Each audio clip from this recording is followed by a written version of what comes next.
순종하는 아브라함과 이삭 이런 제목으로 말씀을 나눌 때에 크신 은혜의 시간 되시기를 주의 이름으로 축복합니다.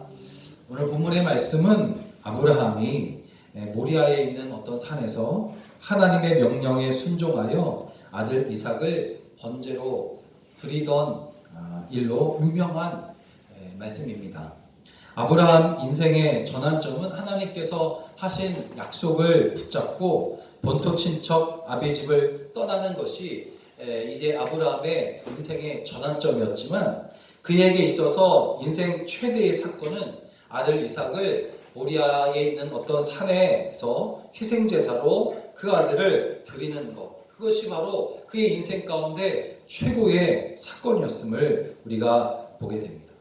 이 사건이 아브라함뿐만 아니라 오늘 우리에게 정말 중요한 의미가 되는 것은 구약의 갈보리의 사건이라고 불릴 정도로 하나님께서 우리에게 요구하시는 믿음과 순종의 가장 높은 경지를 보여주고 있기 때문입니다.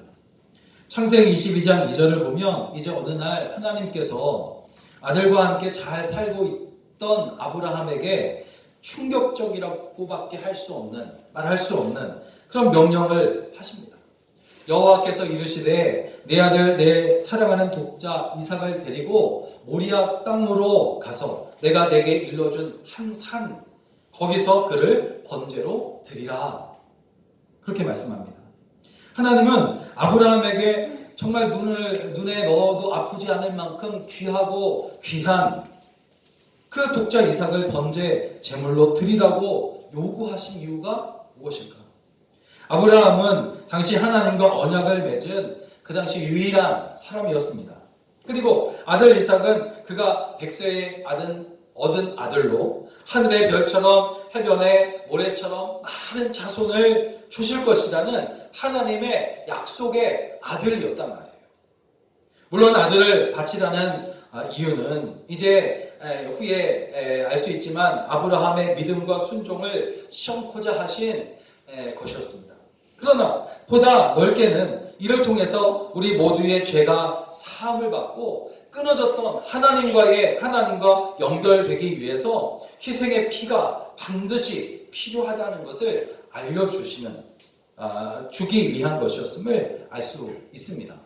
그러므로 여러분, 우리는 이삭 희생 사건을 아브라함 한 사람의 믿음을 시험하기 위한 것으로만 생각할 것이 아니라 우리 모두의 구원을 위한 구속의 은혜가 예수 그리스도의 희생과 그 보혈로 성취된다는 데까지 이르러야 할 것입니다.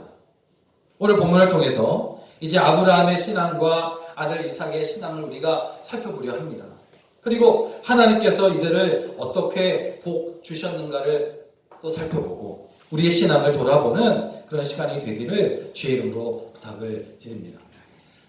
먼저 이제 아브라함의 신앙을 살펴보려고 하는데, 이 아브라함의 신앙은 모든 것이 하나님의 것이라는 신앙이었습니다. 모든 것이 하나님의 아들, 그 아들까지도 하나님의 것이다 라는 그런 신앙을 가지고 있었단 말이죠. 9절 10절을 보니까 하나님이 그에게 일러주신 곳에 이른지라 이에 아브라함이 그곳에 제단을 쌓고 나무를 버려놓고 그의 아들 이삭을 결박하여 제단 나무 위에 놓고 손을 내밀어 칼을 잡고 그 아들을 잡으려 했다. 그렇게 말씀하고 있어요. 아브라함이 이삭을 번제물로 드리려고 준비하는 과정을 아주 자세하게 묘사하고 있습니다.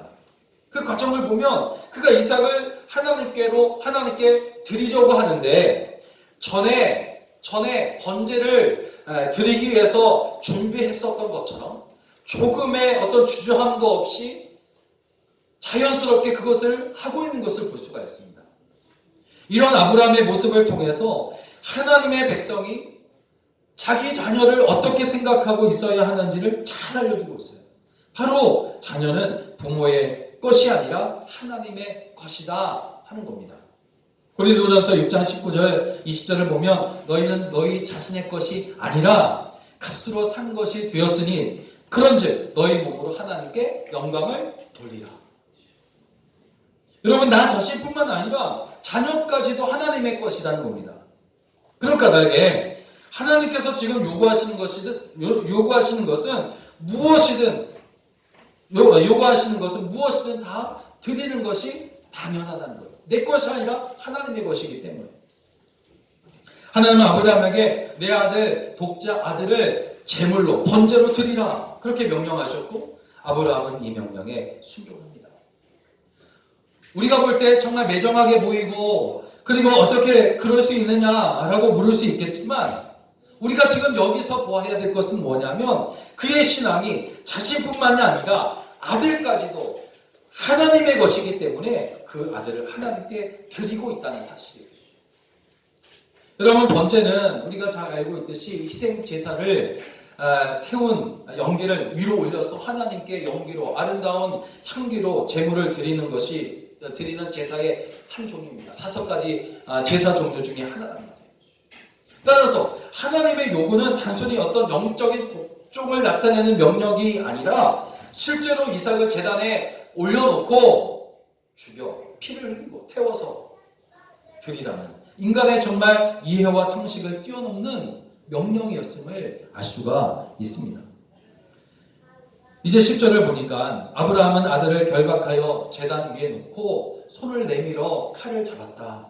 그렇게 말씀하고 있어요. 손을 내밀어 칼을 잡았다. 여러분, 이 문장 속에는 번제를 드리는데 주저하지 않는 것처럼 보이지만 한편으로는 가만히 살펴보니까 100세에 얻은 독자 이삭을 죽일 수밖에 없는 아브라함의 고뇌가 녹아져 있는 그런 표현인 것을 알 수 있어요. 어디서 그것을 알 수 있냐면 그냥 칼을 잡은 것이 아니라 손을 내밀었다 하는 이 표현을 통해서 알 수 있어요. 손을 내밀었다. 손을 내밀 때에 그의 심정, 칼을 잡을 때에 그 짧은 순간에 그의 마음이 어떠했는지를 우리는 그 짧은 순간, 상황을 우리가 이해해 볼 수가 있어요. 칼을 잡으려고 손을 내미는 그 손은 아마 몹시 두렵고 떨렸을 것입니다. 그럼에도 불구하고 아브라함은 독자 이삭에 대한 어떤 부자간의 정을 단호하게 떨쳐버립니다. 하나님께서 기뻐 받으시는 희생 제물을 드리고자 했습니다. 여러분, 이것이야말로 완전한 자기 부인이요 완전한 자기 부정임을 알 수 있는 겁니다. 그런데 이제 아브라함의 이 같은 순종의 자세는 죽은 자를 살리시는 하나님의 능력을 온전히 신뢰하는 부활 신앙에서부터 비롯되었다는 것을 우리가 이제 5절에서 찾아볼 수가 있어요. 이에 아브라함이 종들에게 이르되 너희는 나귀와 함께 여기서 기다리라. 내가 아이와 함께 저기 가서 예배하고 우리가 너희에게로 돌아오리라. 아브라함이 종들에게 했던 말 속에는 그에게 부활 신앙이 있었다는 것을 우리가 알 수가 있단 말이죠. 아브라함은 비록 이삭이 번제물로 드려진다 해도 그를 요구하신 하나님께서 아들을 다시 살리실 것을 믿었다는 겁니다. 히브리서 11장 17절부터 19절을 보면 아브라함에게 이러한 부활 신앙이 있었다는 것을 증거하고 있는데 이렇게 이야기합니다. 아브라함은 시험을 받을 때에 믿음으로 이삭을 드렸으니 그런 약속들을 받은 자로 돼 그 외아들을 드렸느니라. 그에게 이미 말씀하시기를 내 자손이라 칭할 자는 이삭으로 말미암으리라 하셨으니 그가 하나님이 능히 이삭을 죽은 자 가운데서 다시 살리실 줄로 생각한지라. 여러분, 하나님은 아들을 하나님께 번제로 드리는 일조차 주저함이 없이 순종한 아브라함의 신앙을 인정해 주셨다는 겁니다. 11절 12절을 본문의 말씀을 보니까 여호와의 사자가 하늘로부터 그를 불러 이르시되 아브라함아 아브라함아 하시는지라. 아브라함이 이르되 내가 여기 있나이다 하며 사자가 이르시되 그 아이에게 내 손을 대지 말라. 그에게 아무 일도 하지 말라. 내가 내 아들 내 독자까지도 내게 아끼지 아니하였으니 내가 이제야 내가 하나님을 경외하는 줄을 아노라 했습니다. 아브라함은 모든 것이 하나님의 소유가 아닌 것이 없으며 그래서 주님께서 달라고 하시면 언제든지 내 것이 아니라 하나님의 것이기 때문에 드려야 한다는 하나님 중심의 신앙을 가지고 있었다는 겁니다. 여러분, 오늘 이러한 아브라함의 신앙을 우리는 기억해야 합니다. 그것을 가져야 합니다. 아브라함은 모든 부모들이 자녀에 대해서 어떠한 믿음을 가지고 있어야 할지를 분명히 알려주고 있어요. 자녀를 어떻게 생각해야 되는 것일까? 세상의 부모들처럼 정말 피말리는 경쟁 사회 속에서 어떻게든 살아남기 위해 겉으로 드러나는 실력만을 강조해야 될 것인가? 그야말로 세상에서의 출세가 자녀의 믿음보다 그 영혼 구원보다 위에 있다는 것을 강조하여 가르치고 있지는 않는가 하는 겁니다. 오늘 확신하건대 하나님은 결코 그러한 모습을 원하지 않으신다는 겁니다. 우리가 하나님의 것임을 믿는다면 자녀도 하나님의 것이에요. 저도 정말 자주 이런 생각 참 많이 해요. 우리 자녀가 내 자녀가 내 자녀라는 생각을 참 많이 할 때가 있어요. 그럴 때마다 오늘 이 말씀을 생각하면서 아니지, 하나님의 것이지, 하나님께 맡겨야지, 그렇게 고백하면서도, 그렇게 생각하면서도 또 순간순간 내 자녀가 좀 잘 됐으면 좋겠다. 그래서 자녀로 하여금 내가 좀 영광을 받았으면 좋겠다. 그런 생각을 또 할 때가 있어요. 그러나 여러분 다시 한번 생각하고 다시 한번 주 앞에 고백하게 되시기를 바랍니다. 저도 포함하여 여러분 모두가 바로 나 자신이 하나님의 것이고 나 자신뿐만 아니라 하나님도 아들도 자녀들도 하나님의 것이다 라는 이런 고백을 가지고 그렇게 살아가시기를 주의 이름으로 부탁을 드립니다. 여러분 말씀으로 주님께 맡겨드린다는 것은 곧 말씀으로 하나님을 경외하는 법을 배우게 하는 것이고 기도함으로 성령께서 늘 함께 하신다는 것을 체험할 수 있도록 이끄는 것입니다. 오늘 우리 주 예수 그리스도께서 부모된 우리를 죄에서 구원하신 것을 믿는 믿음을 자녀들도 가질 수 있도록 하는 것. 여러분 이것이 너무나 중요한 거예요. 이렇게 아브라함처럼 모든 것이 하나님의 것임을 인정하고 순종함으로 하나님을 기쁘시게 하는 그런 여러분 되기를 주의 이름으로 부탁을 드립니다. 그러면 이제 아브라함의 신앙을 우리가 살펴봤는데 이삭은 어떤 신앙을 가지고 있었을까 하는 거죠. 둘째 이삭은 순종하는 신앙을 가지고 있었어요. 순종하는 신앙. 구절을 보니까 아들 이삭을 결박하여 제단 위에 놓았다. 그렇게 말합니다. 아브라함이 아들 이삭을 번제로 드리기 위해서 손과 발을 결박하여 제단 나무에 올려놓을 때까지 이삭은 아무런 저항을 하지 않았잖아요. 물론 우리가 그 당시 그 자리에 있지 않아서 어떤 상황인지 알 수 없지만 그러나 성경은 분명히 그 아들 이삭이 정하지 않았다고 정했다는 그런 상황을 포착하고 있지 않습니다. 자신을 결박하는 아버지가 하는 대로 순종했다는 거죠. 자신에게 닥쳐올 죽음 앞에서도 정하지 않고 순종하는 이삭의 모습을 통해서 우리는 참된 순종이 무엇인가를 또 발견하게 됩니다. 그리고 앞서 말씀드린 것과 같이 여기 이삭의 모습은 하나님 아버지의 뜻에 순종해서 십자가 고난을 자원하여 받으신 독생자 예수 그리스도를 예표하는 것이기도 합니다. 당시 이삭은 혈기왕성한 청년이었고 아브라함은 이제 아들보다 100세나 많은 힘없는 노인이었단 말이죠. 그럼에도 이삭은 아버지의 결박을 거역하지 않고 순순히 그것을 받아들이고 있다는 사실입니다. 이것은 아버지의 권위에 대한 아들의 순종과 또 아버지에 대한 신뢰 그리고 무엇보다 번제를 받으시는 하나님께 대한 온전한 믿음이 없이는 불가능한 일이었다는 겁니다. 그렇다면 어떻게 이러한 순종하는 신앙을 우리의 자녀로 하여금 갖게 할 수 있을까 하는 겁니다.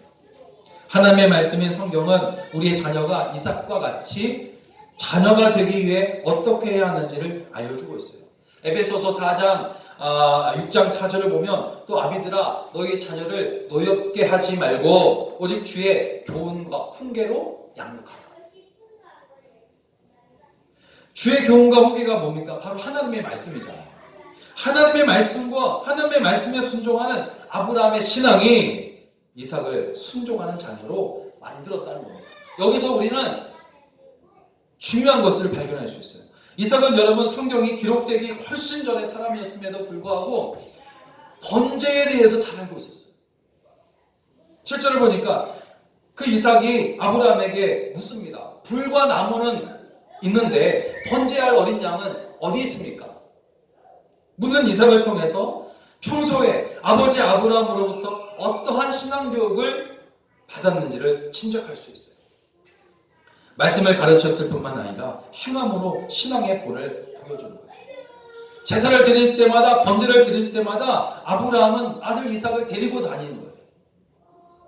그리고 아들 이삭이 보는 앞에서 정말 경건하고 거룩하게 이제 제단을 쌓고 양을 잡아서 하나님 앞에 예배 드리는 거예요. 그리고 같이 예배 드리고 같이 하는 거예요. 그러니까 아브라함은 아들 이삭을 말씀을 그냥 말씀을 듣게 할 것뿐만 아니라 행함으로 신앙의 본을 보여주고 있어요. 여기가 키포인트예요. 여러분, 말씀 교육은 자녀의 영혼뿐만 아니라 범사가 잘되고 강건하게 하는 교육입니다.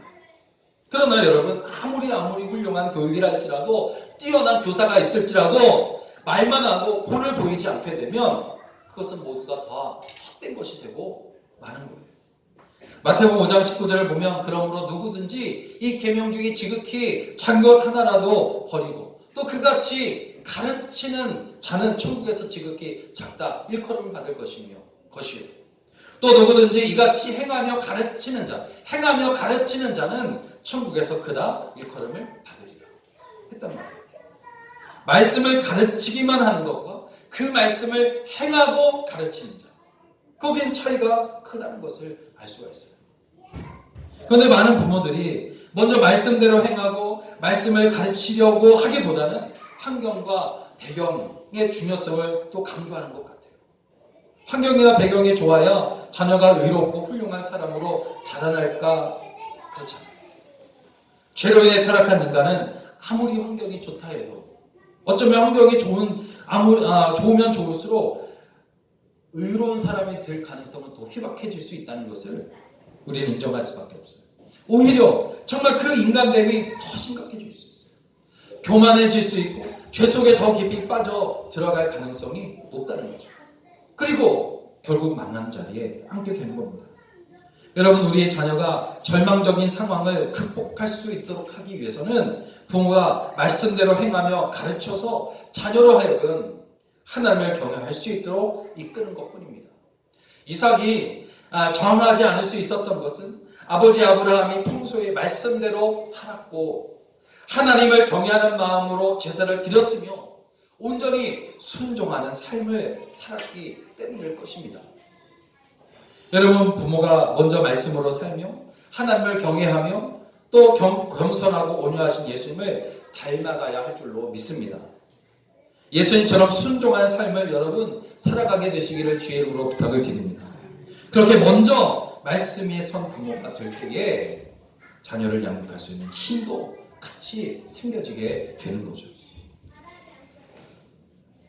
아주 유명한 비유가 하나 있는데 모든 사람들로부터 존경을 받은 성인이 있었어요. 이웃에는 어린 자녀와 엄마가 살고 있는데 하루는 어린 아들이 사탕을 너무 좋아하니까 걱정이 돼가지고 이웃에 사는 성인을 찾아가 도움을 청하기로 합니다. 성인의 말이라면 내 어린 아들도 사탕을 먹지 않을 것이다 라는 그런 생각을 했기 때문이에요.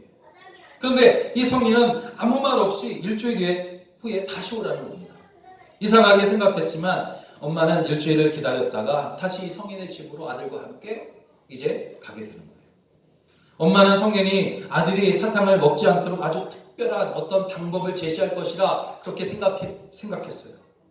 그런데 성인의 입에서 나온 말은 얘야, 사탕을 너무 많이 먹으면 이도 썩고 이가 썩을 수 있으니까 조심해야 된다.